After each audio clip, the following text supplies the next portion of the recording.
Gajuwaka MLA Palla Srinivasarao నిర్మిస్తున్న commercial complex ను అప్పటి వైసీపీ ప్రభుత్వంలో నిబంధనలకు విరుద్ధంగా కూల్చివేసిన అధికారుల్లో కొంతమందిని సస్పెండ్ చేసింది. విశాఖ గాజువాక తెలుగుదేశం పార్టీ రాష్ట్ర అధ్యక్షులు గాజువాక ఎమ్మెల్యే పల్లా శ్రీనివాసరావు నిర్మిస్తున్న కమర్షియల్ కాంప్లెక్స్ ను అప్పటి వైసీపీ ప్రభుత్వంలో నిబంధనలకు విరుద్ధంగా కూల్చేసిన అధికారుల్లో కొంతమందిని సస్పెండ్ చేసింది. అప్పట్లో జీవీఎంసీ చీఫ్ ప్లానింగ్ ఆఫీసర్, ప్రస్తుతం AP town and country planning డైరెక్టర్గా వ్యవహరిస్తున్న ఆర్జే విద్యుల్లతకు మాత్రం షోకాజ్ నోటీసులు జారీ చేశారు. 7 రోజుల్లోగా సమాధానం చెప్పాలని ప్రభుత్వం నోటీసు జారీ చేసింది. ఒకవేళ 7 రోజుల్లో ఆమె నుంచి ఎటువంటి సమాధానం రాకపోతే తదుపరి చర్యలు తీసుకోవడం జరుగుతుందని నోటీసుల్లో తెలియపరిచింది. అలాగే అప్పటి DCP T Narendrareddy, zone 6 TPO S Vinay Prasad, zone 6 TPS ఉన్న ఎస్ వరప్రసాద్లను ప్రభుత్వం సస్పెండ్ చేసింది. అదే సమయంలో అప్పటి సిటీ ప్లానర్, ప్రస్తుతం chief city planner A Prabhakar, అప్పటి జోనల్ కమిషనర్ దువ్వాడ శ్రీధర్లకు కూడా షోకాజ్ నోటీసులను ప్రభుత్వం జారీ చేసింది. వైసీపీ ప్రభుత్వంలో అప్పటి రాజ్యసభ సభ్యుడు విజయసాయి రెడ్డి చేసిన కుట్రలో వీళ్ళంతా పాలు పంచుకున్నారని పల్లా శ్రీనివాస్ ప్రభుత్వానికి ఫిర్యాదు చేశారు. తాను 1000 గజాల స్థలంలో జీవీఎంసీ పర్మిషన్ తీసుకుని గ్రౌండ్, ఫస్ట్ ఫ్లోర్, సెకండ్ ఫ్లోర్లను నిర్మించడం జరిగిందన్నారు. మరో 2 ఫ్లోర్ నిర్మాణం జరగాల్సి ఉండగా జీవీఎంసీ అధికారులు ఎటువంటి ముందస్తు నోటీసులు ఇవ్వకుండా తమ నిర్మాణాన్ని ధ్వంసం చేశారని, దీనివల్ల ₹1 కోటి నష్టం వాటిల్లిందని పల్లా తన ఫిర్యాదులో పేర్కొన్నారు. అయితే ఈ ఫిర్యాదుపై విచారణ చేసిన కమిటీ అప్పటి జీవీఎంసీ సిబ్బంది ఎటువంటి నిబంధనలు పాటించలేదని తప్పుపట్టింది. ఈ నివేదికను అనుసరించి పెండింగ్ ఎంక్వైరీ ఉంటుండగానే కీలకమైన అధికారుల్ని ప్రభుత్వం సస్పెండ్ చేసింది. ఇది ప్రత్యక్షమైనటువంటి నిదర్శనం అని చెప్పి తెలియజేస్తున్నాను. నేను ఎప్పుడు కూడా మన భారత వ్యవస్థ పట్ల, భారత్లో ఉన్నటువంటి వ్యవస్థల పట్ల నాకు చాలా విశ్వాసం ఉంది.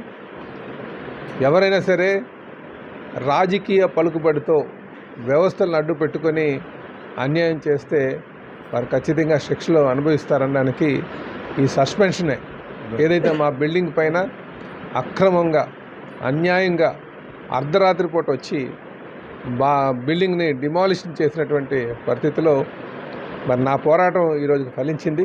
నేను ఆ రోజు చెప్పాను ఖచ్చితంగా న్యాయం గెలుస్తుందని. ఎందుకు ఆ మాట చెప్పానంటే, నాకు బిల్డింగ్ ప్లాన్ అప్రూవల్ ఉంది. నేను వైసీపీ ప్రభుత్వంలోనే బిల్డింగ్ ప్లాన్ అప్రూవల్ తెచ్చుకున్నాను. ఎప్పుడైనా సరే ఏదైనా వైలేషన్ ఉంటే దానికి తగ్గట్టుగా ముందు ఒక పద్ధతి ఉంది. ఏ బిల్డింగ్ అయినా కొట్టాలంటే దానికి నోటీస్ ఇవ్వాలి. నోటీస్ ఇచ్చిన తర్వాత నా ఎక్స్ప్లెనేషన్ తీసుకోవాలి. ఆ తర్వాత వాళ్ళు చర్యలు తీసుకోవాలి. 2 మార్లు నోటీసులు ఇవ్వాలి. కానీ నోటీసులు ఇవ్వకుండా ఒక బ్లాక్మెయిలర్ని, ఈ కర్రి గోవింద్ అనే బ్లాక్మెయిలర్ని తీసుకొచ్చి అక్కడ విట్నెస్ కింద పెట్టి, సాక్ష్యం ఆయనే, కంప్లైనెంట్, విట్నెస్ కూడా, ఇలాంటి బ్లాక్మెయిలర్ని పెట్టుకొని అక్కడ నోటీసులు ఇవ్వకుండా నోటీసులు ఇచ్చారని చెప్పేసి వాళ్ళు డిమోలిషన్ రావడం జరిగింది.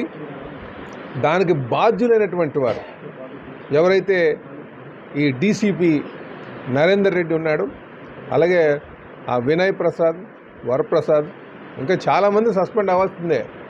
కాకపోతే అందరు కడుపులు కొట్టకూడదు. ఒక మానవతా దృక్పథం మీద ఇంకా వాళ్ళకంటే కింద ఉన్నటువంటి వాళ్ళందరినీ కూడా విడిచిపెట్టడం జరిగింది. అలాగే ప్రతి ఒక్కరు కూడా గమనించాల్సింది ఏంటంటే, ఏదో రాజకీయ లబ్ధి కోసం ఎవరిపైనా సరే అన్యాయం వెళ్తే మాత్రం ఖచ్చితంగా శిక్షలు అనుభవిస్తారని మరి అధికారులు తెలుసుకోవాలి. మీరు ఎప్పుడు కూడా ఎలా ఉండాలంటే, పార్టీలకు అతీతంగా పనిచేయాలి, వాళ్ళు రూల్స్కి అనుకూలంగా పనిచేయాలి. ఈరోజు ఆ ఎంక్వైరీ రిపోర్ట్ కానీ మీరు చూస్తే అందరికీ ఆన్లైన్ నోటీస్ ఇచ్చారు. ఆ రోజు నా బిల్డింగ్ కొట్టిన రోజు అందరికీ ఆన్లైన్ నోటీసులు ఇచ్చారు. నాకు మాత్రం ఆన్లైన్ నోటీస్ ఇవ్వకుండా, ఆ రోజు కంప్యూటర్ పాడైపోయిందని నాకు నోటీసులు ఇవ్వకంటే నోటీసులు ఇచ్చారని చెప్పేసి. ఇది ప్రధానంగా. ఇంకొకటి, అర్ధరాత్రి వచ్చి కొట్టడం. ఇప్పుడు కూడా అర్ధరాత్రి కొట్టకూడదు.